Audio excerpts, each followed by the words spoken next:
الرحمن الرحيم.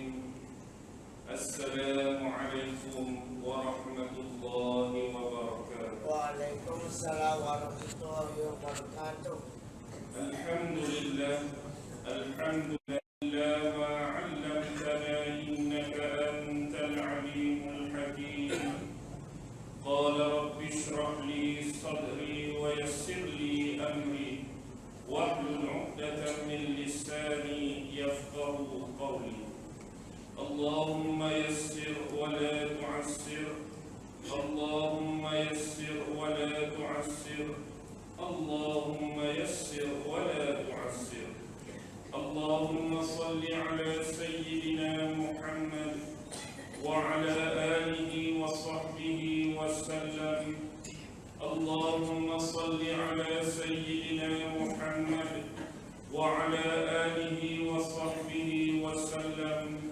اللهم صل على سيدنا محمد وعلى آله وصحبه وسلم.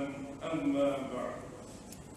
Alhamdulillah, syukur kehadrat Allah Subhanahu wa ta'ala kerana dengan limpah kurnia, rahmat, kasih sayang dan inayah daripada Allah Subhanahu wa ta'ala, alhamdulillah, pada malam ini kita sekali lagi diberi kesempatan dan keizinan oleh Allah Subhanahu wa ta'ala untuk sama-sama berada di dalam majlis ini.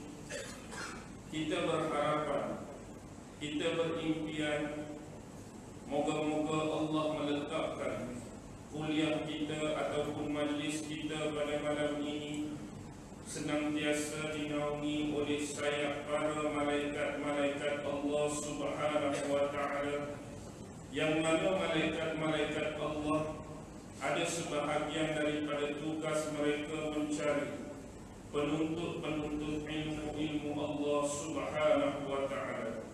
Dan sebanyak-banyak kesyukuran kita panjatkan kepada Allah kerana meletakkan diri kita berada di dalam majlis ilmu seperti malam ini, bukannya di tempat-tempat yang lain. Alhamdulillah.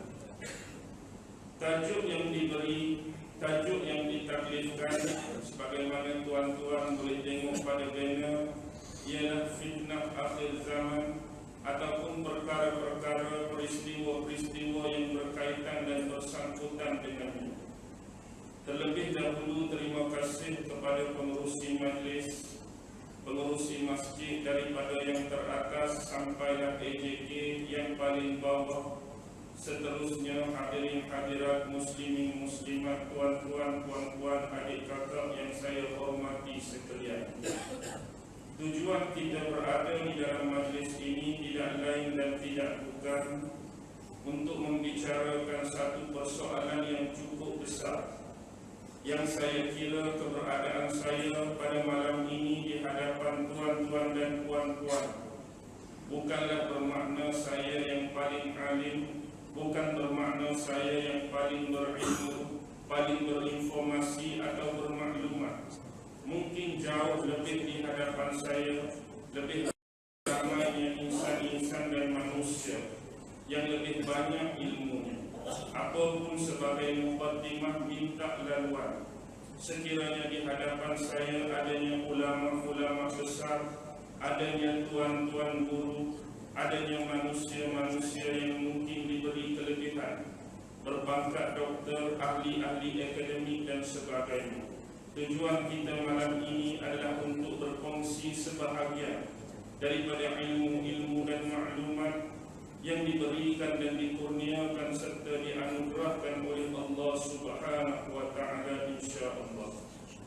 Malam ini saya bukan nak pergi kepada satu base yang besar, tetapi nak mengembalikan kita kepada tapak yang asas, tapak yang basic. Bagaimana kita nak bermula, nak memahami, nak mengaji, nak mempelajari apa yang disebutkan sebagai ilmu-ilmu fitan, ilmu-ilmu yang berkaitan tentang fitnah-fitnah akhir zaman. Sebenarnya sumber ataupun punca ilmu ini kita sebagai seorang Muslim, sebagai seorang Islam, pijakan kita sallallahu alaihi wasallam. Tiada lain dan tiada bukan Al-Quranul Karim dan sunnah-sunnah Rasulullah sallallahu alaihi wasallam. Bila kita melihat kepada ayat-ayat Al-Quran, di sana ada pembahagian-pembahagian yang telah dibuat oleh ulama-ulama tentang ayat-ayat Al-Quran, terutamanya 3 perkara. Yang pertama melibatkan persoalan akidah, yang hari ini kita panggil sebagai ilmu tauhid. Yang kedua melibatkan persoalan syariat, yang melibatkan perkara-perkara berkaitan hukum, hakam, hal ehwal dan muamalah, baik bersama Allah ataupun sesama manusia. Dan yang ketiga adalah perkara yang berkaitan dengan adab, apa yang disebut sebagai akhlak ataupun disebut sebagai etika, atau lebih jauh dirumuskan sebagai ilmu tasawuf. Dan 3 benda ini terangkum di dalam kisah-kisah, di dalam cerita-cerita dan peristiwa yang dirakamkan dan difirmankan oleh Allah Subhanahu wa Ta'ala melalui kisah para utusan-utusannya yang namanya para nabi, yang namanya para rasul. Selain daripada pengkisahan para nabi dan para rasul, kadang-kadang Allah Subhanahu wa Ta'ala mendatangkan cerita tersebut dalam bentuk figure, dalam bentuk personality, dalam bentuk individu perseorangan. Sebagai contoh, Al-Quran menceritakan tentang Nabi Allah Uzair, Al-Quran menceritakan tentang Nabi Allah Khidir, Al-Quran menceritakan tentang Zulkarnain, Al-Quran menceritakan tentang Tubbah, Al-Quran menceritakan tentang Luqmanul Hakim, dan beberapa contoh individu yang lain secara perseorangan. Dan kadang-kadang Al-Quran mendatangkan kisah dalam bentuk jumlah dan angka yang lebih besar, yang dimulakan dengan kalimah ashab. Ada cerita Ashabul Fil, ada cerita Ashabul Ukhdud, ada cerita Ashabul Kahfi, ada cerita Ashabul Ras, ada cerita ashab-ashab lain di dalam Al-Quran. Apapun dalam pengkisahan para nabi dan rasul, individu perseorangan dan individu yang lain ataupun jumlah ashab-ashab tadi, pasti akan terangkum 3 benda tadi. Di dalam kisah tersebut pasti ada persoalan akidah, pasti ada persoalan syariat, dan pasti ada persoalan tentang adab, etika ataupun tasawuf. Tetapi di sana Allah juga menyelipkan perkara-perkara yang berkaitan dengan perkara yang akan berlaku selepas kehidupan manusia di atas dunia, yaitu perkara-perkara yang melibatkan persoalan hari akhirat, hari perhitungan, berhadapannya manusia dan segala makhluk-makhluk yang pernah dijadikan oleh Allah Subhanahu wa Ta'ala di medan mahsyar kelak. Di situ semua amalan akan dihisab dan dihitung di hadapan Allah, dan pengakhiran kita sama ada akan berakhir jalan keselamatan di surga atau jalan kecelakaan di neraka. Bila kita meneliti persoalan-persoalan ayat-ayat tentang hari akhirat, dan inilah memaknakan kepada kita untuk menurunkan ilmu yang dinamakan sebagai ilmu akhir zaman. Kemudian ditambah dengan hadis-hadis yang pernah disabdakan oleh Nabi Muhammad sallallahu alaihi wasallam. Secara jelas, ayat-ayat yang berkaitan tentang kiamat sudah difirmankan oleh Allah secara umum sebagai pengenalan bagi manusia bahawa kehidupan kita ini ada limit dia, ada takat dia, ada pengakhiran dia. Bukan kita manusia ni nak hidup selama-lamanya di atas dunia. Kita bukan nak menongkat lari. Kita bukan akan terus kekal berumur beratus sampai beribu tahun. Tetapi kita ada pengakhiran yang namanya kematian. Dan inilah dinamakan sebagai perpindahan alam, daripada alam dunia ke alam barzakh, agar hidup manusia ini terpimpin. Tujuannya agar hidup manusia ini memerhatikan tanda-tanda yang telah ditinggalkan menerusi hadis-hadis dan sabdaan-sabdaan tadi. Kalau kita meneliti hadis-hadis yang berkaitan tentang akhir zaman dan fitnah-fitnahnya, boleh dikatakan jumlahnya mencapai ratusan hadis. Ini menunjukkan kepada kita baki lagi tugas kita hari ini sebagai umat Nabi Muhammad, umat akhir zaman, membaca hadis-hadis tersebut, belajar dan mengkaji hadis-hadis tersebut, mentadabburkan hadis-hadis tersebut, mengambil intipati-intipati, ibrah-ibrah dan pengajaran daripada hadis-hadis tersebut. Dan ini perlu dilakukan dengan beberapa perkara.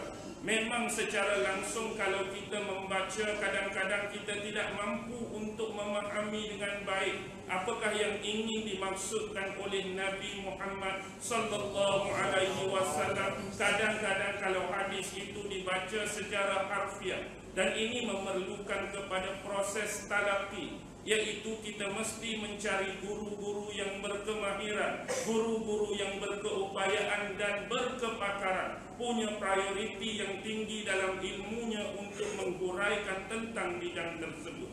Baki lagi antara terserah pada kita nak mencari atau tidak, kita nak menggali atau tidak, kita nak mentadabbur atau tidak, kita nak memahami atau tidak, atau kita mengambil sikap life must go on. Apa nak jadi, jadilah, hidup aku mesti terus. Nak jadi lagu ni, jadi, yang penting aku boleh makan, boleh tidur, boleh pergi kerja. Nak jadi lagu ni pun ikut dia, yang penting aku boleh makan, aku boleh tidur, aku boleh kerja, cari duit untuk anak-anak. Ini persoalan yang besar. Jadi perkara ni hari ini secara ringkas disebut sebagai ilmu eskatologi. Pernah dengar tentang eskatologi? Ni satu pengistilahan baru. Apa pun nama dia tak kisah.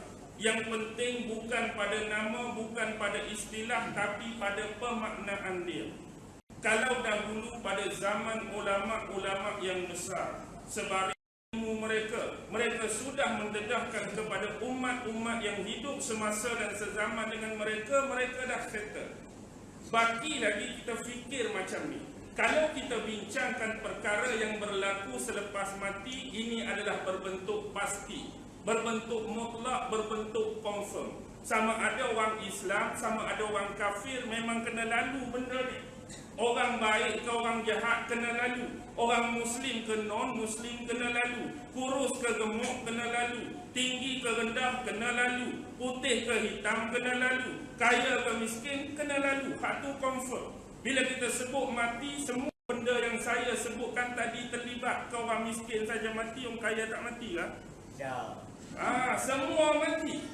Maksudnya hak tu hak confirm dah mati. Soal kubur confirm, sirat confirm, buku kiri atau kanan confirm, dihisap confirm, sirat confirm, syurga neraka confirm.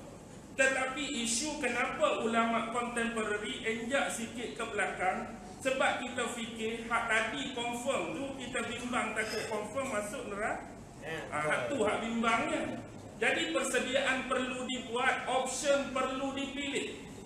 Jalan mana hak kita nak lalu hak confirm ni, semua confirm dah, baik jahat hitam putih. Tapi hak kita nak biar kita confirm jalan ke syurga, confirm jalan kebaikan, confirm jalan yang diredai dan direstui oleh Allah, bukan jalan yang menjadi kemarahan dan kemurkaan Allah. Atas sebab itulah diundur ke belakang, didatangkan secara umum daripada Al-Quran dan didatangkan hadis-hadis tadi. Hadis-hadis pemberitaan Rasulullah tentang peristiwa akhir zaman. Inilah pemahaman base asal tentang ilmu eskatologi. Baik. Bila kita nak melihat perkara ni, kita perlu tengok apa yang Allah rakam tentang kehidupan manusia di dunia dalam surah Al-Mulk ayat yang ketiga. Allazi khalaqal mauta wal hayata liyabluwakum ayyukum ahsanu amala. Allah lah subhanahu wa ta'ala tadilah yang menjadikan, menciptakan sama ada kematian dan juga kehidupan. Allah sebut kalimah mati dulu ke Allah sebut kalimah hidup dulu? Mati. Allah sebut kalimah mati dulu untuk menggetarkan, untuk menggerunkan jiwa-jiwa manusia. Selesa. Bila berbicara tentang soal kehidupan, bila berbicara tentang soal harian dia. Tapi kalau kita mula start berbincang soal mati, asyik bercakap soal mati, muka dia akan berubah. Cerita mati je dah. Cerita masuk kubur je, cerita azab kubur saja.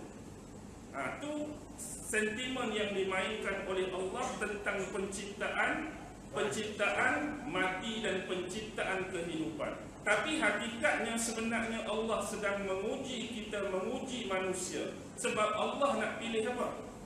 Ayyukum ahsanu amalan. Siapakah yang sebaik-baik amalan, bukan sebanyak-banyak amalan. Allah tak sebut aksaru amalan, banyak amalan dia, tapi Allah sebut sebaik-baik amalan. Allah diambil perkiraan kuantiti, tapi Allah sebutkan tentang perkiraan kualiti. Kualiti di sisi Allah tu yang Allah nak, kualiti di sisi Allah tu yang Allah mahu, bukan pada jumlah dia yang banyak. Sebab nak mencakupi perkara-perkara yang berkaitan dengan ibadah, dengan pengabdian dan ubudiyah terhadap Allah, memang kualiti itu penting. Satu benda ialah nak jadi amalan dan ibadah kita tu berkualiti, dia mesti bertepatan dengan kehendak Allah, mesti bertepatan dengan apa yang disabdakan dan ditunjukkan oleh Nabi Muhammad sallallahu alaihi wasallam, baru dia jadi betul.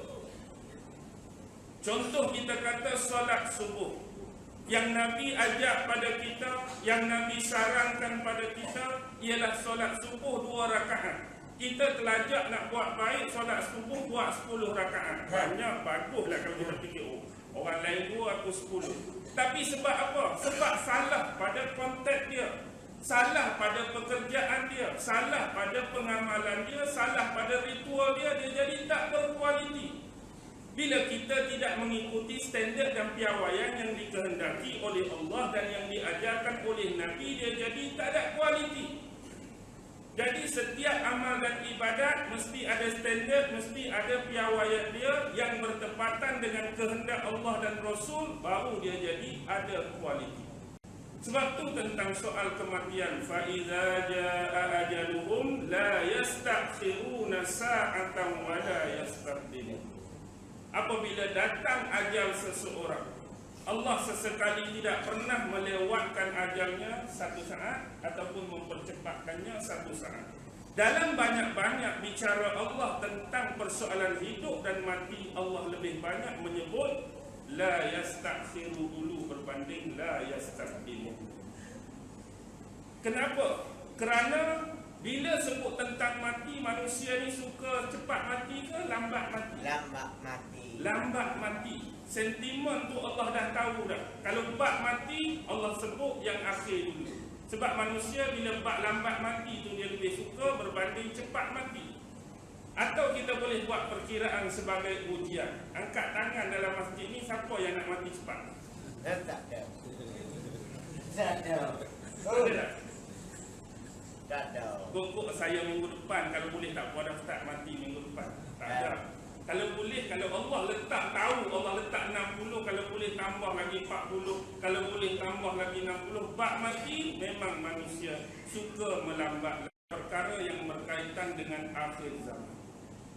Pertama saya nak sebut apa yang disabdakan dalam bentuk nasihat dan saranan seorang Nabi, seorang Rasul yang bernama Muhammad kepada sahabat dia, iaitu Abdullah ibnu Umar, anak kepada Khalifah Islam yang kedua Sayyidina Umar bin Al-Khattab.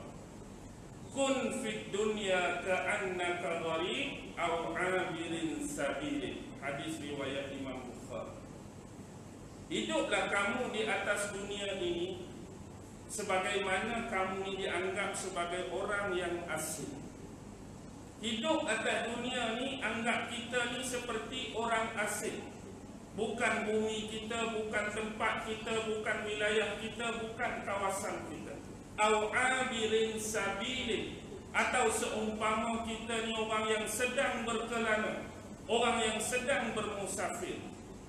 Standard orang yang bermusafir ni dia tak akan menetap lama di satu-satu tempat. Dia menetap di satu-satu tempat sekadar nak berhenti rehat, sekadar mungkin nak solat, sekadar mungkin nak makan, nak minum, dan ada keperluan-keperluan asas yang lain. Kemudian dia akan segera bergerak, segera beredar, dan segera berlalu. Itulah sifat orang-orang yang asing dan orang-orang yang dianggap sedang bermusafir atau berkelana. Ambil contoh dalam sebuah kitab Imam Ghazali, iaitu Kimia As-Sa'adah. Dalam kitab tersebut Imam Ghazali cuba menggambarkan kepada kita bagaimanakah sepatutnya sikap sebagai seorang Muslim, sebagai seorang Islam terhadap dunia yang kita duduk sekarang. Yang pertama dia gambarkan ada satu pusat pelancongan, yang mana pusat pelancongan ni baru buka sebuah pulau. Di pulau ni adalah pulau yang cantik, ada macam-macam binatang, ada macam-macam pokok, ada macam-macam jenis batu permata dan sebagainya. Jadi syarikat tersebut buka peluang sebagai, kita kata baru start, baru buka, baru opening dia punya tempat ni, dia menyediakan satu cruise, satu kapal yang besar. Jadi percuma saja, dia akan ambil di pelabuhan, ambil di pangkalan, orang akan masuk. Kemudian dia akan bawa ke pulau tersebut dan sampai waktu dia, kita akan kembali semula. Jadi bawalah orang ni. Bila bawa, semua penumpang turun. Tapi karakter, sifat penumpang berbeza. Bagi orang yang galik, yang tengok tu dia anggap pelik, dia anggap takjub, dia anggap menarik, dia ambil masa yang lama untuk di pulau tu. Oh, binatang ni tak ada tempat aku, tak pernah tengok. Jadi dia jadi galik. Tu tengok binatang tu, tengok binatang ni, tengok pokok tu, tengok bunga ni, tengok buah tu, tengok batu permata, tambah-tambah syarikat kata boleh kutip, nak ambil banyak mana pun. Dia pun galik untuk mengutip. Maksudnya hak yang kedua tu, dia tengok gitu-gitu je. Ni pernah tengok, ni tak penting mana, ni tak penting mana, ni biasa, ni biasa. Kalau ambil batu pun 2-3 ketui. Ada tu dia tak tengok langsung benda yang tak ada faedah bagi dia. Mungkin setakat nak tengok pokok, tempat lain pun ada pokok. Nak tengok binatang, tempat lain pun ada binatang. Tengok-tengok hak penting. Jadi sampai masa, apa dia punya speaker lah, phone kapal tu, masa untuk berangkat balik ke pangkalan. Jadi orang yang tak ada kepentingan mana, cepat-cepatlah naik. Dan bila cepat naik, kapal kosong ni boleh pilih tempat-tempat best-best lah. Pilih mana hak selesa. Tak ada orang lagi. Ni bilik best, ni bilik best, ni bilik aircon, ni bilik aircon. Boleh dah pilih. Tapi hak yang kedua tu tak boleh lah nak pilih hak best-best. Dah ada orang dah. Bolehlah lagi bilik apa. Lepas tu hak ngelas tu aku nak kakak.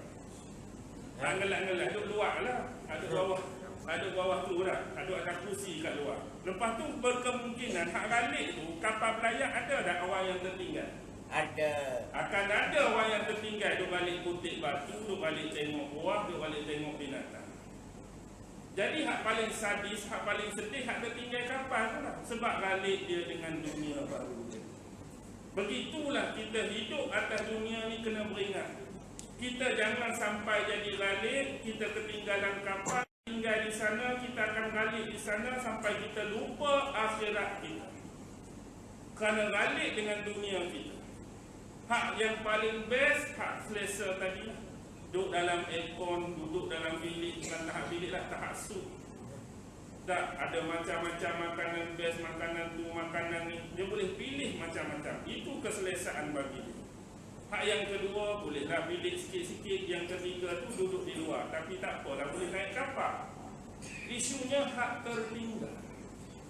Jadi itulah gambaran yang diberikan oleh Imam Al-Ghazali dalam kitabnya Kimia As-Sa'adah, tentang bagaimana manusia ni nak bermuamalah dan berkomunikasi dengan dunia cukup sekadar keperluan. Kita ni ada option, duduk atas dunia. Nanti kita bincang tentang option.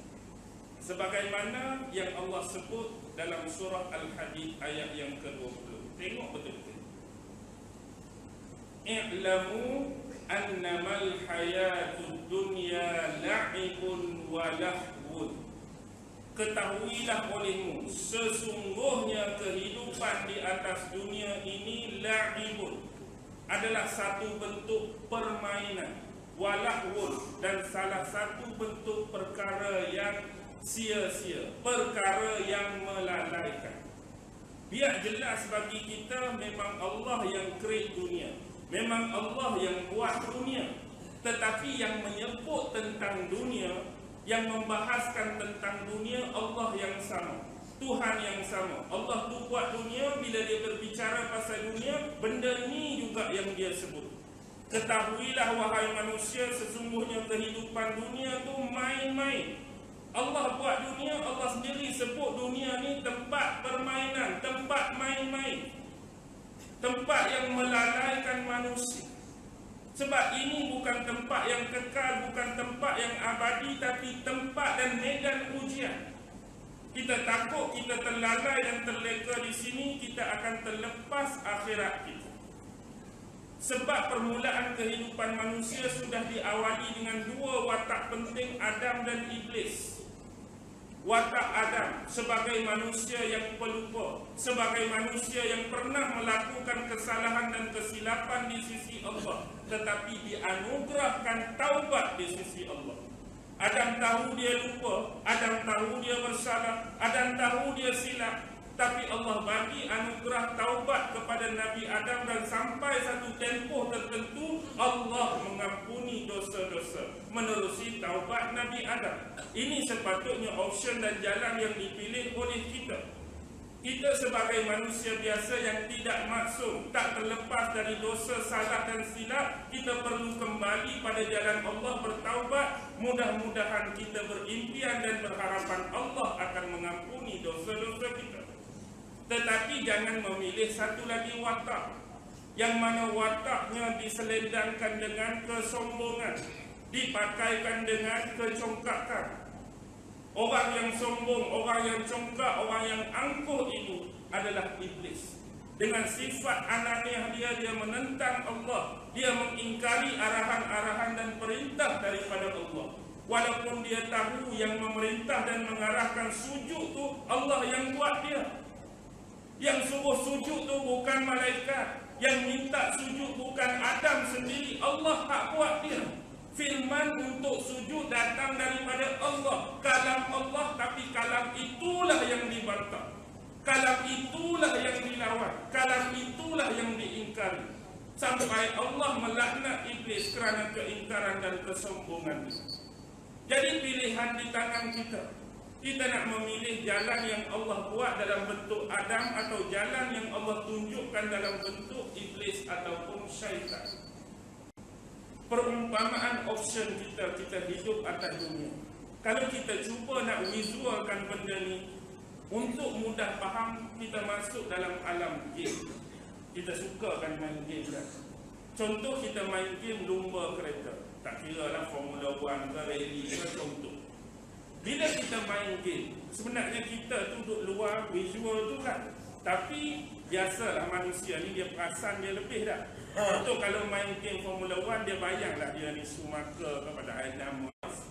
Contoh, bila kita berlumba, ada jalan yang bersifat cuaca panas, ada jalan yang bersifat cuaca sejuk. Jadi bila panas, kita perlu pandai memilih tayar kita dah. Kalau rally, hak cuaca sejuk, kita kena pilih tayar banyak bunga sikit, jalan licin. Kalau jalan biasa, bunga macam ni, spring. Kalau nak jalan tu kena tukar spring pendek sikit sebab corner ni takut tersasar. Macam-macam, steering kecil ke steering besar, tayar lebar ke tayar kecil, tu option yang perlu dipilih. Dan kita perlu tengok suasana pada jalan tu. Jalan ni berbukit, jalan ni berbatu, jalan ni banyak air, jalan ni banyak lompat, tayar apa aku perlu guna, spring kena buat macam mana. Tu option sebelum kita start. Tukar, ni paling terbaik. Ni mari hak jalan lompat pun tak payahlah, kira hak game bagi. Mari jalan batu pun kira hak game bagi lah, tak payah tukar. Memanglah dalam game kereta terbalik pun tuan tak ada apa-apa. Betul, kereta terbalik kita tak ada apa-apa. Tayar pecah kita tak ada apa-apa. Apa yang jadi pun ala kalah pun bukan jadi apa, main game je. Lepas ni boleh main pula. Tapi cuba kita bayangkan tu kehidupan sebenar, agak-agak nak lalu kita tukar ke tak tukar, Ustaz? Benda bahaya ni. Alah, kalau hari ni tak payah tipu, cuba buat alam nyata kereta kita dalam game. Biar tayar kereta aku botak pun aku nak bawa juga. Berani ke tak berani? Tak berani pula. Ni botak pun tak apalah dalam game nak terbalik. Brek tak makan tak apa. Cuba brek kita rosak ikut dia macam dalam game. Why kita tak berani? Sebab kita ada option tu. Lampu mampu ni. Dalam game lampu mampu tak apa. Aku gelap kiri-kiri masuk lubang belah kanan. Ni kok kiri-kiri lubang semua arwah kita. Tu contoh. Dan satu kita perlu ingat, game kereta ke, game bola ke, game perang ke, kita tak akan pernah tengok orang dalam game tu berhenti semayang atau makan minum, betul tak? Betul. Maksudnya belum kereta main bola, dia pun berhenti, tu hilang. Tukar masa, pemain bola tu minum air. Pernah tengok tak gambar macam ni? Tak akan ada. Tapi orang main game tu kena minum air ke? Orang main game hak kita tu kena minum. Hak dalam tak payah minum. Kita azan Allahu Akbar kena berhenti semayang. Hak dalam game bawa kereta 24 jam tak payah berhenti semayang. Hak tu visual. Cuma kita nak gambarkan Allah letak kita di situlah option kita perlu pilih. Dan bila option perlu pilih, Allah sebutkan dalam surah Al-Baqarah ayat 185. Sempena bulan Ramadan hari itu kan. Syahrul Ramadan alladzi unzila fihi al-Qur'an hudan lin-nas wa bayyinatin minal huda wal furqan.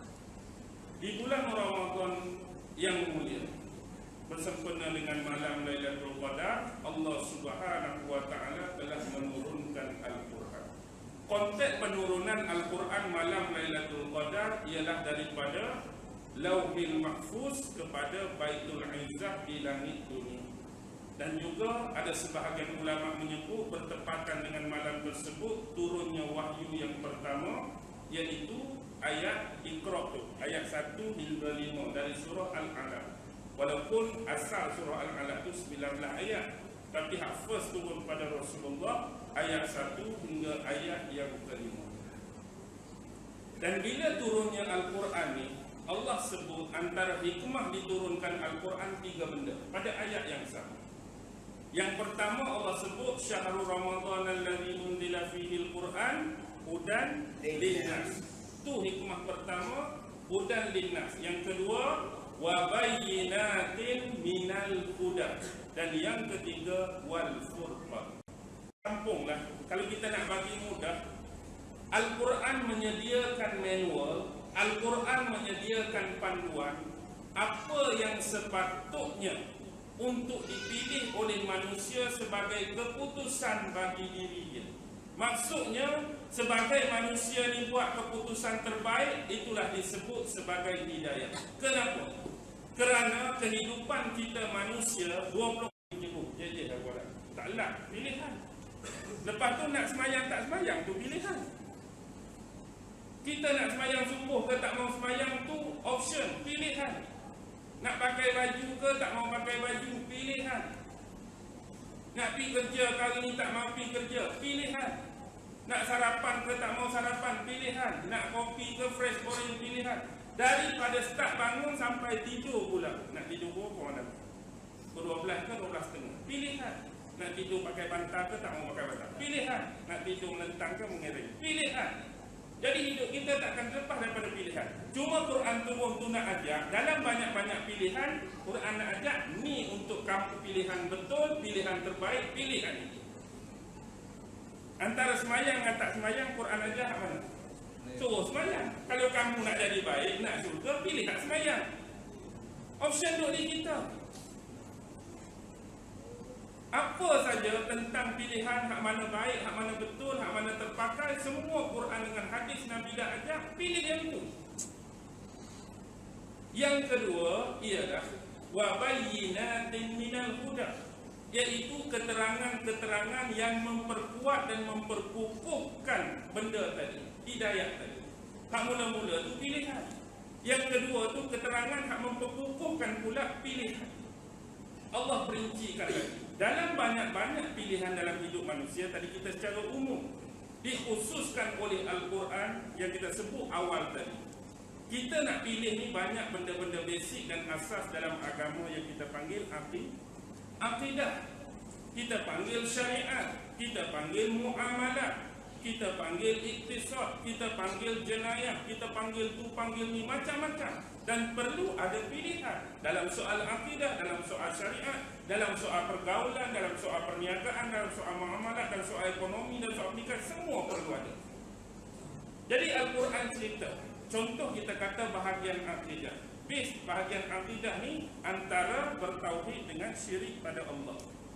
Jadi dalam Al-Quran ajak kita pilih tentang Allah. Qul huwallahu ahad, Allahus samad, lam yalid wa lam yulad wa lam yakul lahu kufuwan ahad. Bertauhid kepada Allah, Tuhan yang Maha Esa, Tuhan yang tunggal, Tuhan yang satu. Tapi dalam masa yang sama, kita hidup ni, manusia di persekitaran, sekeliling dan lingkungan kita, ada yang terkeluar daripada acuan ni. Ada yang percaya Tuhan berkeluarga, Trinity. Ada yang Tuhan dalam bentuk patung, ada Tuhan dalam bentuk arca, Tuhan dalam bentuk simbol, Tuhan dalam bentuk berhala. Ini terkeluar daripada Qul huwallahu ahad. Jadi nak pilih yang mana? Nak pilih hak satu ke hak tiga? Nak pilih hak satu ke hak patung? Nak pilih hak satu hak berjelil? Nak pilih hak satu hak ada tanduk? Itu option. Jadi Quran ajak ni hak terbaik. Hak selainnya tidak. Jadi kalau kita pilih lagi hak selainnya, memang kita tak follow lah panduan ni. Tapi hari ini yang jadi apa? Manusia tak follow. Sebab ada menunjukkan oleh Nabi cara ibadat yang betul macam ni, puasa yang betul macam ni, sembahyang betul macam ni, haji betul macam ni, zakat betul macam ni. Ada juga orang lain yang membuat ritual pengibadahan dan pengabdian pada Tuhan, tapi bentuk dia mungkin pasang colok, bentuk dia mungkin masuk gereja baca buku kecil, bentuk dia bentuk ni, bentuk ni. Tapi lain yang diajar oleh Allah, lain yang diajar oleh Rasul, semua terbatal, acuan-acuan dan aliran lain. Pilihan juga ada di tangan kita. Tapi apapun benda ni tetap berlaku dan terjadi. Tak ada akan kita sebut selain daripada Allah aja. Memang ada lah. Sebab ada itulah kita perlu option yang tepat, option yang betul. Lepas tu furqan. Furqan ni senangnya membezakan yang hak dan yang batil. Hak dan batil. Nak tahu hak dan batil, cerita tadi lah. Kan dalam Quran ada cerita Nabi, ada cerita Rasul, jelaskan. Kita katalah cerita Nabi, ada Adam, ada Iblis, ada hak, ada batil. Kita tahu hak mana hak, hak mana batil. Jadi nak pilih jalan Adam ke jalan Iblis? Kalau tadi kita nak pilih jalan mana? Pilih jalan Adam, tinggal jalan Iblis. Turun sikit, kita kata Allah sebut cerita pasal Nabi Nuh sejarah panjang, baik dalam surah Nuh atau surah-surah yang lain. Zaman Nabi Nuh ialah zaman penyembahan berhala buat kali pertama. Sebelum ni manusia dah buat dosa, buat silap. Pembunuhan berlaku seawal kisah Habil dan Qabil, tapi manusia tak syirik lagi, tak sembah berhala. Mari zaman Nabi Idris pun penyembahan syirik khurafat masih terjaga. Mari zaman Nabi Nuh start dah sembah berhala. Start dah manusia mensyirik, menduakan dan mempersekutukan Allah. Jadi tugas besar Nabi Nuh ni nak memerangi, nak menghapuskan pegangan-pegangan dan keingkaran kaum dia dari sudut ni. Sebab tu kita sebut tadi ahsanu amala. Kalau ikut kuantiti, mana ramai pengikut Nabi Nuh dengan pengikut kekufuran? Mana ramai? Kekufuran ramai. Pengikut Nabi Nuh, kalau kita tengok atas kapal dalam riwayat dan sejarah, 80 orang. 80 orang. Banding dengan usia Nabi Nuh berapa? 950. Quran cerita 1000 kecuali 50. Pasal Quran payah sangat, kena sebut 1000 terus tak? Payah sangat Quran nak sebut umur Nabi Nuh 1000. Ni dia kata 1000 kurang 50. Matematik ala Al-Quran. Dia nak sebut otak gerak lah. Biar pandai mengira sikit. 1000 tolak 50, 950. Kalau dah setahun seorang kita ambil purata, dah ada 950 orang. Ni 80, tak bayangkan. Mungkin 20 tahun dan seorang, 23 tahun dan seorang. Tapi hak kecil tu hak ke hak kecil tu batil? Hak kecil itulah hak pengikut-pengikut Nabi Nuh. Manusia-manusia beriman yang terselamat di atas kapal dalam peristiwa taufan. hak ramai pun, hak kaya pun, hak berkuasa pada masa itu, semua lingkup, semua lemah, semua hanyut, semua tenggelam. Jadi ikutlah yang mentauhidkan Allah, jangan ikut pattern mensyirik, mendua dan mempersekutukan Allah. Senang. Inilah hak, inilah batil dalam pattern ni. Tapi hakikatnya zaman Nabi Nuh ada 5 je berhala besar. Masuk zaman Nabi Hud 3 berhala besar. Mari zaman kita ada 2 ke ada 3 Ustaz? Tak payah tempat lain, Kelantan saja berapa? Maksudnya dulu 5, 3, 4 lagu tu, lagu ni nampak. Maksudnya benda ni makin besar. Kalaulah dulu ada berhala, hari ni tak ada berhala, tak payah kita belajar, tak payah mengajar tak apa. Maksudnya berhala tu makin besar, berhala makin banyak. Dulu ada berhala bentuk tu dan masih kekal. Tetapi ada sebahagiannya musuh-musuh Islam ni dia kelas. Dia cuba tukar berhala-berhala bentuk baru yang dipanggil budaya fandom. Budaya fandom ni dia tukar. Kalau dia nak ambil patung, dia nak ambil berhala, suruh orang Islam sembah, memang kita tak akan sembah. Wak mari patung tak sembah. Wak mari arca tak sembah. Wak mari apa tak sembah. Dia tukar bentuk fandom, dia jadikan sebagai idol. Idol. Dia cari seorang watak dari kalangan sama macam kita, manusia hak hidup. Mungkin artis, mungkin orang terkenal, beberapa tahun. Minat sungguh. Nak tengok salah satu budaya fandom, tengok bilik anak-anak kita sekarang.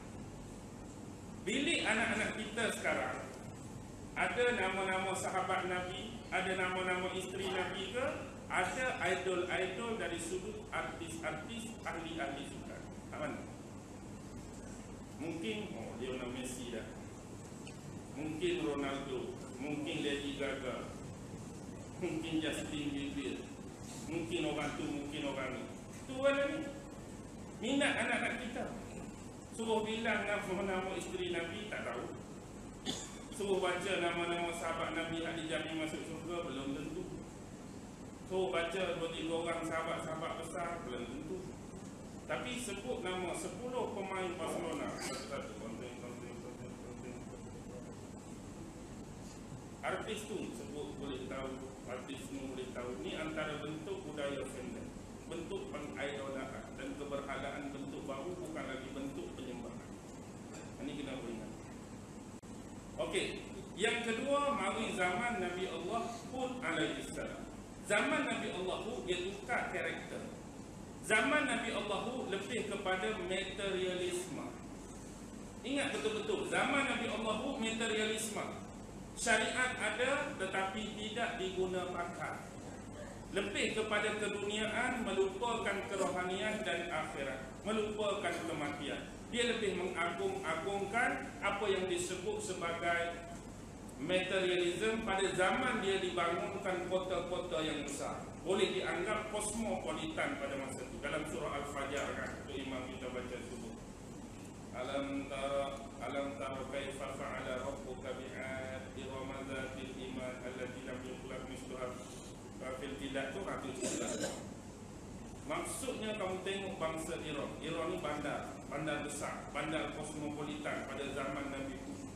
Mereka membina bangunan-bangunan yang tak boleh dilihat pada zaman sebelum ni. Hebat dia.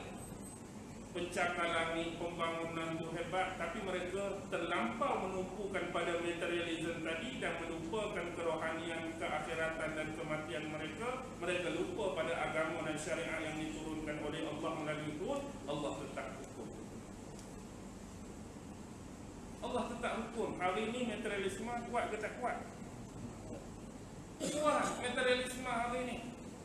Bermegah-megah, berbangga-bangga dengan pemilikan, dengan kepunyaan kita, dan bersifat membanding-banding dengan orang lain. Allah, 2 tingkat, rumah aku 13 tingkat.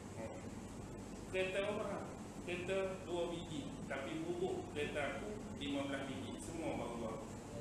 Contoh, ni Zimbabwe punya cerita, bukan Masjid Putra. Dah mewah, kemudian membanding banding dengan orang lain, di samping meleceh dan memperlecehkan orang lain.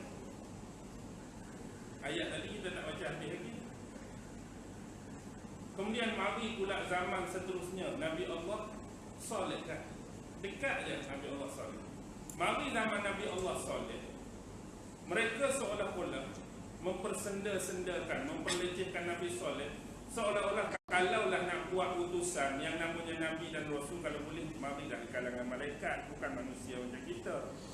Dia memperlecehkan. Sebab soleh tu orang kampung dia.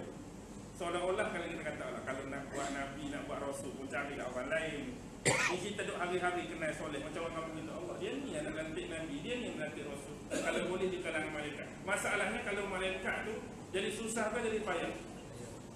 Dia jadi payah sebab dia bukan level dan sama dengan kita. Malaikat nak turun kena menyamak jadi orang biasa. Kalau tubuh hak sebenar tak muat langit bumi pula. Kalau nak lantik malaikat ni utusan Allah dari kalangan jin dengan iblis, payah pula dah. Jadi sober saja, benda tak nampak. Kena keturun hak mari nak cakap tengah malam lagu mana? Lalu pula tepi kubur. Akulah Nabi kamu. Itulah lalu tepi kubur. Ni aku nak menyampaikan wahyu-wahyu. Dia bunuh. Dia nak nafikan mukjizat.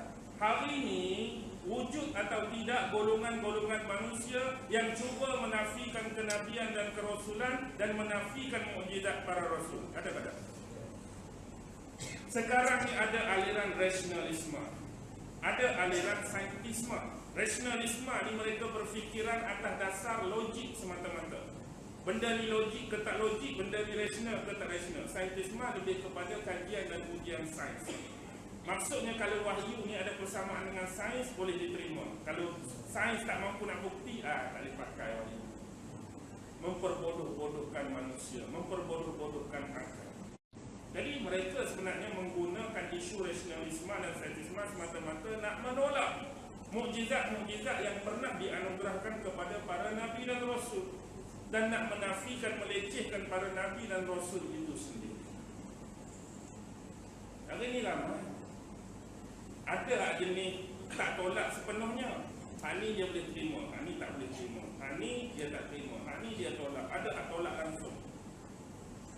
Hak sains boleh buktikan, okey. Tambah-tambah mari isu Isra Mi'raj out. Buruk boleh terbang. Sudah. Buruk boleh terbang. Bagaimana nak terima Ustaz? Akal nak terima, memang kalau ikut akal memang tak logik. Ikut akal memang tak rasional. Tapi ni mukjizat, kita kena percaya, kita kena beriman. Hak terbaru dia buat gambar. Dia buat gambar macam jenis keldai, duk nyengkeng macam tu. Kepala buat atas, kaki ke bawah. Lepas tu gambar seorang pakai sepang menjangkut. Konon-kononnya tu adalah Rasulullah. Di punggung keldai tu macam ada enjin roket. Duk lagu tu. Tapi atas sekali tu dia buat logo pula NASA. Nak cakapnya NASA lah ni dia dah lama dah naik ke bulan. Nabi tu kita anggap kuno lah, duk naik keldai, duk naik benda-benda macam tu. Tu pun tak tahu sampai ke tak sampai. NASA duk kat atas. NASA dah membuktikan boleh sampai ke bulan. Ni adalah benda-benda yang dianggap melekeh-lekehkan dan memperlu. Hak terbaru dah tengok apa yang berlaku di Belanda. Di Belanda mereka buat pertandingan melukis watak kartun Nabi Muhammad. Siapa nak lukis bagaimanapun lukis, hantar. Kita akan kumpul, kita akan pamerkan. Nah, dia buat pertandingan lukis Nabi Muhammad. Ni dah berlaku.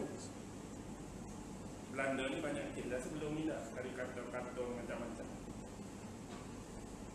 Tapi lagu tu jugalah orang Islam tetap sama. Hanya membahaskan, hanya marah untuk depan telefon dia lah. Celaka geramnya aku depan telefon kan. Lepas tu masuk WhatsApp lain, accident hari ni.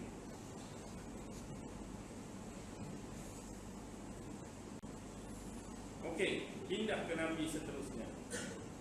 Lepas tu mari Nabi apa? Lepas tu mari Nabi Musa, Nabi Ibrahim. Nabi Ibrahim lawan Namrus. Namrus ni mudahnya orang yang mengaku jadi Tuhan. Mari Nabi Musa pun pattern sama. Fir'aun mengaku jadi Tuhan. Mari Nabi Lut,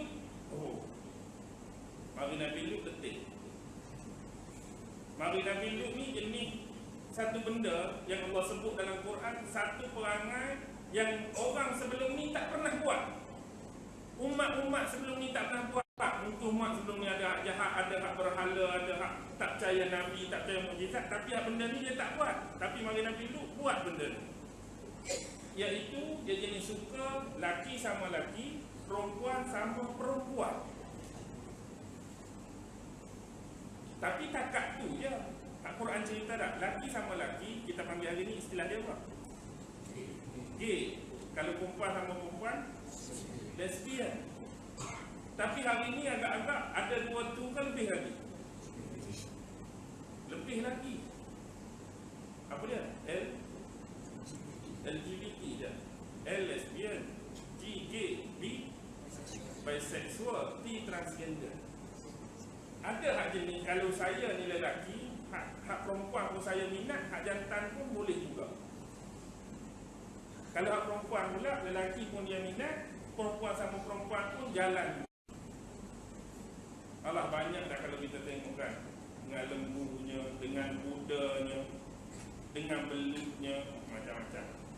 Habis dengan binatang, manusia dah puas, binatang dah puas, dia carilah pokok-pokok berlubang, pusuk-pusuk berlubang, tak ada arah dah. Cari ada lubang sikit, habis. Lepas pada ni payah sangat. Kalau tengok tu isi minyak tu nampak muka lain macam dah. Isi minyak tu bubuh dalam tu. Nak hangat pun dah ada tu kereta. Kan ada di negara Arab tu kan, hari tu amat memalukan. Mungkin dia tersilap keruk, lekat di vacuum. Dia pula tekan vacuum hak seduh. Lekat vacuum tu dekat alat kelamin dia. Lepas tu tak boleh nak buang. Jadi orang mari tolong buang. Tak, benda ni orang Islam, dan ini amat memalukan.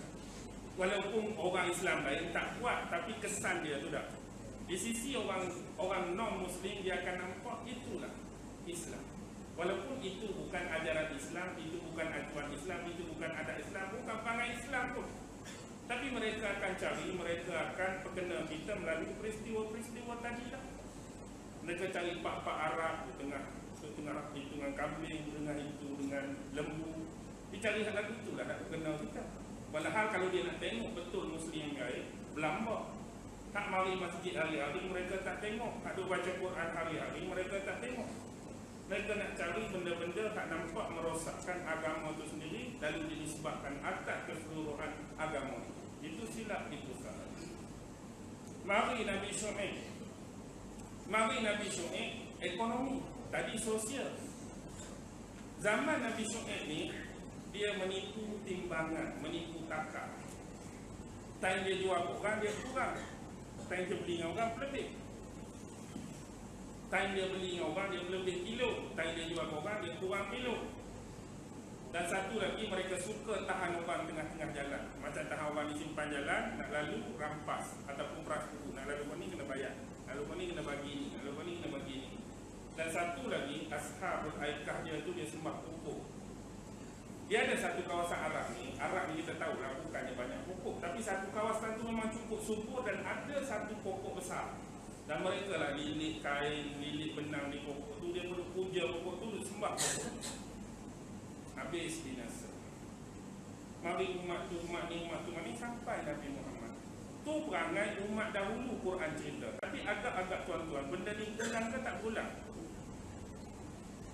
Benda ni pulang ke tak pulang?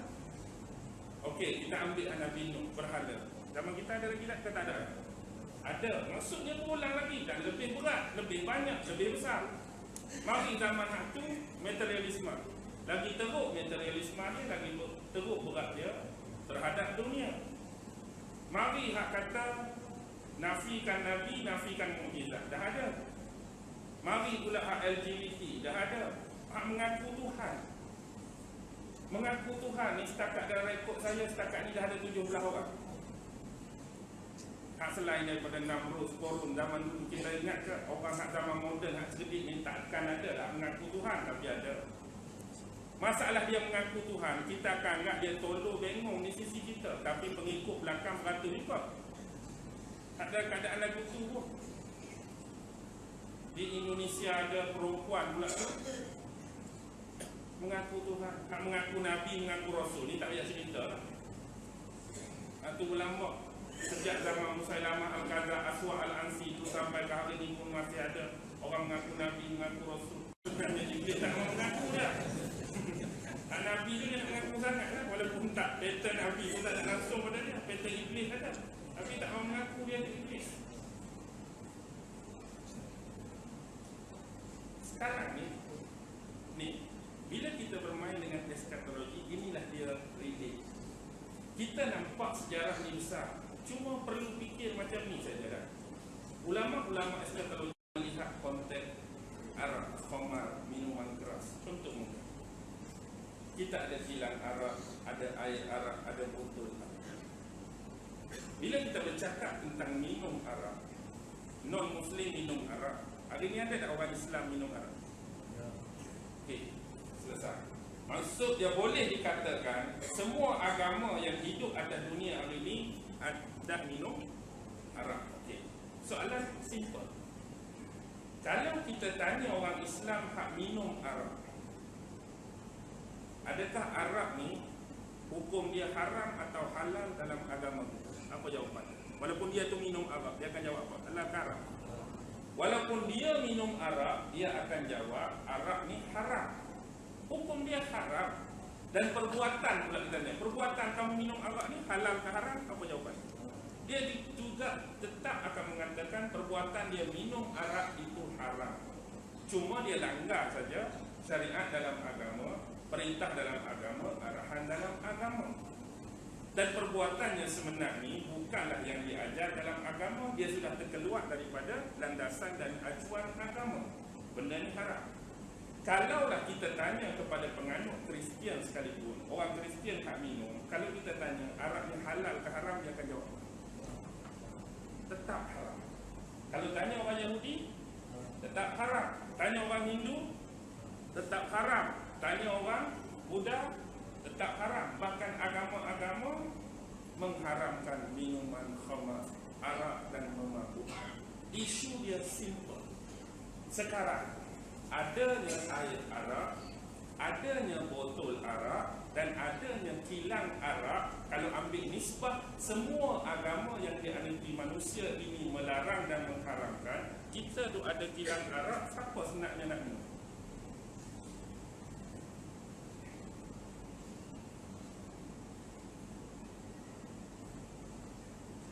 Atas manusia agama Islam tak boleh, maksudnya tak ada lah. Yahudi tak boleh, patutnya tak ada lah. Kristian tak boleh, tak ada lah. Semua tak ada, tak boleh, tak ada. Yang jadi ada kilang ni, siapa nak minum sebenarnya? Siapa nak minum yang jadi ada benda ni? Siapa nak minum? Kalau Islam saja larang, hak lain tak larang, okeylah nak ada. Sebenarnya semua atas dasar kemanusiaan dan agama patut tak ada. Benda ni jadi ada, siapa nak? Yang nak ni sisi kegelapan, sisi yang Allah murka tadi. Walaupun atas nama beragama, dia nak orang-orang ni keluar daripada acuan yang diajarkan oleh agama. Agama ajar jangan minum, tapi nak suruh geng ni pecahkan benteng keagamaan, benteng adab, benteng akhlak satu-satu agama, biar jadi minum. Benda dah ada, memang orang akan minum. Kalau tak ada senang, orang tak minum lah, dah tak ada. Ni dah buat duduk depan mata. Option tadi lah, nak minum ke tak mau minum. Mudah, simple dia. Kita tengok pusat-pusat judi. Tanya semua agama secara jujur, agama mana yang menyarankan umat dia supaya berjudi? Tak ada kena-mengena pun dengan satu-satu agama. Dia bimbang apa? Dia bimbang pelanggan-pelanggan tu. Sebab pelanggan-pelanggan tu orang Islam. Bila buat hukum Islam, pelanggan-pelanggan ni tak pi. Dia tak ada income, dia tak ada kemasukan. Dia bukannya nak lawan isu tu, dia nak lawan isu pelanggan tu. Kalau kita kata bising buat apa? Hal berkenaan dengan agama Islam, pelik apa oleh kamu? Mereka bimbang pelanggan hilang lah. Bila kita dah buat track, Orang Islam tak boleh judi, orang Islam tak boleh mengarak, tak ada pelanggar. Sebab pelanggar judi pun mungkin dia orang Islam. Orang Islam hari ini lebih-lebih. Orang kafir 4 nombor, dia 8 nombor. Itulah dalam hadis Ustaz sebut tadi kan, 40 akhir zaman. Orang hari ini bukan setakat buat dosa, tapi membangga-banggakan dosa yang dia buat. Double. Dia dah buat dosa, bukan kata sembunyikan aku ni dosa ni. Walaupun orang tak nampak tapi dosa. Malah dia bangga. Minum arak tu dah dosa, lepas tu bangga. Tengok aku 3 botol tak mabuk. Minum arak tu satu hal dah dosa. Betul tu bangga kat orang. 3 hang sebotol setengah aku mabuk dah. 3 botol relax tak mabuk. Hang bawa awet orang dah kena penyakit HIV, penyakit AIDS. Aku ni 40 tahun beratus-ratus perempuan tak kena penyakit apa. Dia duk buat zina, dia duk bawa orang tu dosa dah, lepas tu bangga. Oh, Allah tak hukum dia, tak kena penyakit, sihat sampai hari ini. Itu bahaya. Hari ini orang buat dosa, lepas tu banggakan dosa dia pada orang lain. Macam juga pusat-pusat pelacuran, perzinaan. Agama mana yang sarankan umat dia berzina? Ada tak? Umat dia melacur? Tak ada. Yang jadi ada rumah pelacuran, siapa yang nak melacur? Tak sebenarnya. Tak ada pun agama suruh, tapi hak terkeluar daripada acuan lah. Benda ada. Hari-hari duduk selap, hari-hari duduk dedah, hari-hari duduk buka. Serban pun jatuh, kopiah pun terbelanting. Benda ada kan? Macam juga pusat tu, rasa nak tikam, dah benda ada. Kalau tak ada, selesai. Kalau tak ada, tak minum. Tak ada, tak judi. Benda ada. Benda ada nak makan, benda ada nak minum, benda ada nak try. Sebab orang, walaupun kita kata Islam, iman tu, iman ni naik dan turun kan, Ustaz? Macam orang tu kata, imam tak kucing. Nak dengar? Nak tengok tak kucing kan? Tak kucing bukan dia macam coklat selagi. Dia besar, ni kecil. Besar kecil kan tak kucing kan? Lagu itulah iman. Ni sebab Tok Guru Pondok dulu mengajar. Tanya dia besar, hebat, fikir kuat. Lepas tu jadi nipik. Lepas tu besar. Ya, tu imam tak kucing. Dulu kita selalu istilah samseng tak kucing kan? Ni iman tak kucing. Bukanlah iman tu nak dinisbahkan sekotor tak kucing, tapi bentuk dia tu turun naik besar kecil. Simple. Simple benda ni. Jadi sebenarnya yang mengadakan benda-benda ni siapa? Yang mengadakan benda ni siapa? Persoalannya mereka dan keluarga mereka lah. Tu kena belajar habis lagi tinggi. Itu kena panggil secret society, geng-geng underground. Apa yang nama kumpulan ni, nama kumpulan ni, nama kumpulan ni. Betul orang kata sejam lebih tak? Pukul 12 tadi free je. Kalau 12 sembuh pasal ramai balik dah. Nak lagi ke? Nak berhenti dah? Boleh sikit lah. Sebab saya pun kira malam ni last dah. Bukanlah apa, esok nak balik Pulau Pinang dah. Nak pack-pack barang asal ni. Okey, kita pergi lah sampai sebelah tengah. Baik, kembali kepada ayat yang kita baca. Lahun wala'ibun tadi ya, jauh lagi dah. Main-main. Bila kita ambil persoalan dan persepsi kita tentang dunia yang Allah sebut main-main dan melalai. Hari ini bagaimana kita berinteraksi dengan kalimah dan perkataan dunia. Bila Allah kata la'ibun wa lahun. Sekarang ni dunia yang kita tengok ni betul-betul real, hakikat ataupun illusion optik semata-mata. Dia hanya gambaran yang diadakan sama macam visual real atau dia memang real. Contoh paling mudah yang dikemukakan orang tu kebetulan jenis, biarlah ni bukan kata melawak, memang ada orang macam ni pun. Jenis pacing kena odoron, kena rexona kuat sikit. Faham lah tak? Rexona ni tahulah maksudnya jenis bau kuat sikit, jadi kita boleh bau. Ataupun ada orang terkentut, kita boleh bau. Macam-macam bau. Yang ketiga. Yang keempat, kita boleh rasa keras atau lembut, ringan atau berat contoh. Sekarang kita boleh berinteraksi sebab benda tu. Sekarang ni cuba bayang macam ni. Ini bayangkan apple lah, senang dah. Apple merah, apple California, apple yang rangup. Kita pun pegang apple warna merah. Sekarang ni kita mampu berinteraksi dengan apple ni sebab 5 panca indera tadi. Mata duk tengok bulat besar mana, merah lagu mana. Kemudian kita lambung, jatuh atas tangan, pak, pak, telinga dengar tak? Kemudian kita boleh hidu, kita gigit sikit hidu, ada bau manis-manis, ada bau masam, kita boleh hidu. Kita boleh buat macam ni, keras ke lembut, kita boleh lambung, berat ke ringan. Okey, bayangkan dalam masa kita berinteraksi dengan apple, Allah tarik anugerah yang pertama, Allah tarik penglihatan. Nampak lagi tak apple? Kita dah tak nampak apple, kemerahan apple, kebesaran apple, kita tak nampak dah. Dalam masa yang sama Allah tarik yang kedua, pendengaran. Kita duduk lambung. Tadi bunyi pak-pak, ini bunyi lagi dah? Tak bunyi dah. Kita hidu, bau lagi dah masam manis? Tak ada dah. Tak bau dah. Keras lembut ada lagi dah? Kalau Allah tarik keras lembut, tak ada dah. Kalau Allah tarik berat ringan, tak ada dah. 5 tadi Allah tarik sekaligus dalam masa yang sama. Apple masih di tangan dan nyawa masih diberi pada anda. Apple duduk di tangan lagi, nyawa masih nyawa. 5 tadi tak ada. Sekarang sebut pada saya, apa hubungan anda dengan apple sekarang?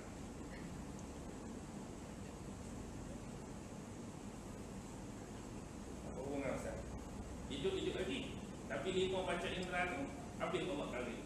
Kita hidup, apple duduk tangan ni, kita seorang je Allah tarik itu, orang lain Allah tak tarik. Kalau orang tanya, Ustaz, apa kat tangan tu? Saya kata tak ada apa pun. Bohong Ustaz, kami nampak ni, kat tangan Ustaz ada. Orang lain nampak apple, kita dengan apple, apa hubungan? Zero, nothing, tak ada apa. Jadi duduk mana apple tu dalam keadaan masa panca indera ada, duduk mana apple waktu Allah tarik kita hidup lagi. Allah tarik 5 tu je, duduk mana apple ada tadi. Jadi apa sebenarnya hakikat apple tu? Hakikat apple tadi nak lebih jauh senang. Kalau ada kat kita, bini kita, bini kita boleh tengok, boleh peluk, boleh hidu, boleh cium. Allah tarik 5 tu, duduk mana bini? Baru tadi bini duduk sebelah, Allah tarik 5 tu, duduk mana tak bini?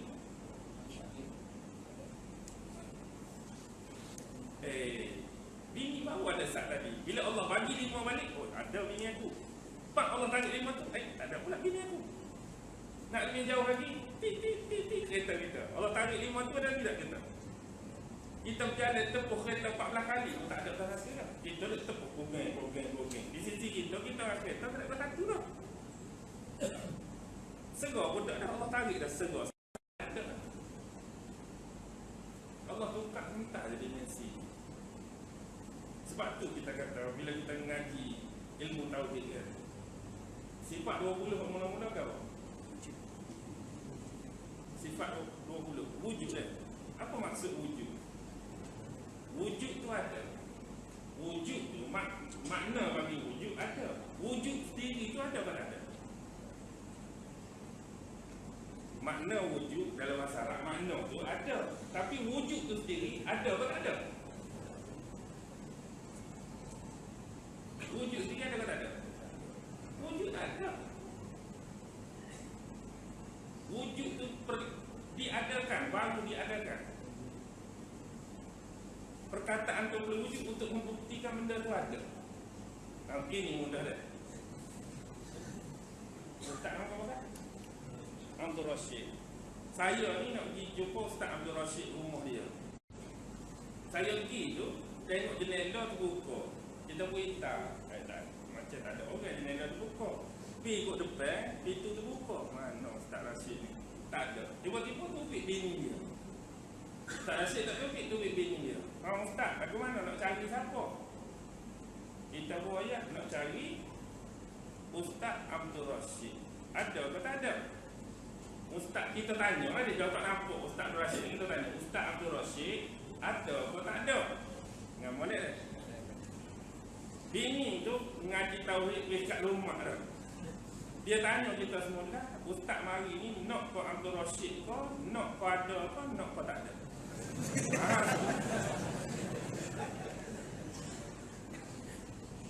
Kita tanya Ustaz Abdul Rashid ada kau tak ada. Dia tanya kita semua nak kau Abdul Rashid kau, nak kau ada kau, nak kau tak ada. Kau sebenarnya nak kata apa? Nak kau Abdul Rashid. Jadi sebab kita tak nampak Abdul Rashid, tubiklah soalan ada kau tak ada. Ada kau tak ada tu tak ada nilai pun. Cuma perkataan tu perlu diwujudkan untuk tanya ada kau tak ada. Dia diri tu tak ada kata tu. Konoknya tu Abdul Rashid. Itu konoknya zat dia tu. Ada kau tak ada? Tak ada kat pun. Tak ada kata ada. Kamu benda ada tak ada. Benda tu kata itu juga nak bukti. Ni ada. Kalau tak nampak tak ada. Tak ada diri tu tak ada. Ada tu pun walaupun nak menunjukkan orang tu ada, bukan dia tu ada ni, Abdul Rashid tu. Ada tu tak ada. Tu dia. Sakit kepala mengaji mana ada. Kita ada perasaan mudah wujud ada. Mengaji lagu tutukan ke bakok kita senang lah mengaji lagu ni. Kita yang kita juga sebenarnya dari kedua. Okey. Lepas tu wazinatun. Apa dia zina? Perhiasan. Perhiasan. Dunia ni perhiasan. Kita kata kalau dalam rumah kita ada benda penting tak? Macam kita kata gerpu, sudu, pisau, duk dapur tu nak guna hari-hari kita panggil perhiasan. Ya sebenarnya. Benda tu tak berguna. Sebab kita kalau kita kecek bak kereta, boleh masuk dari kubur kereta. Keretanya boleh masuk kalau nak masuk. Motor boleh masuk, sekali dengan banyak kita nak masuk tapi tak kena raya. Semua tu nak tinggal lah kau. Walaupun kita bangga motor aku ni, walaupun metal 100 ni tapi boleh lari 220. Nampak tak? Metal 100 ni nak bangga motor kita dekat, boleh lari 220. Ini yang betul orang kata kecek besar 5 orang pada rumah.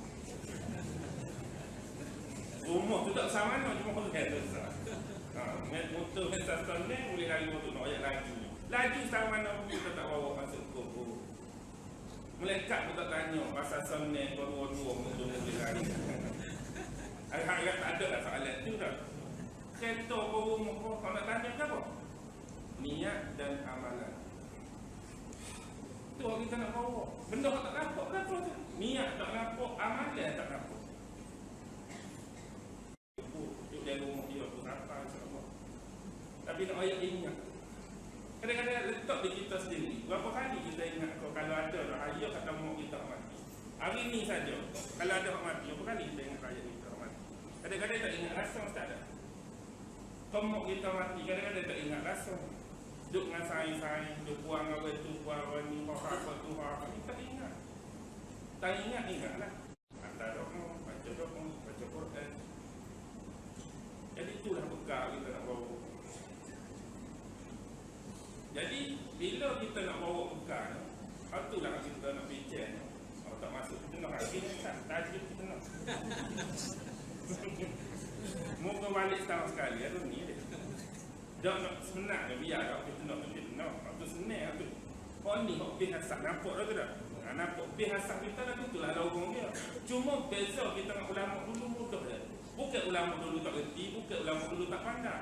Dia sesuai apa yang berlaku relate nisbah pada zaman dia. Hak Nabi royak tu ada pemaknaan yang besar. Cuma kita kata zaman dulu handphone tak tobik lagi. Ulama dulu tak kena kecek bak handphone tak tobik. Tak kena kecek bak kereta tak tobik.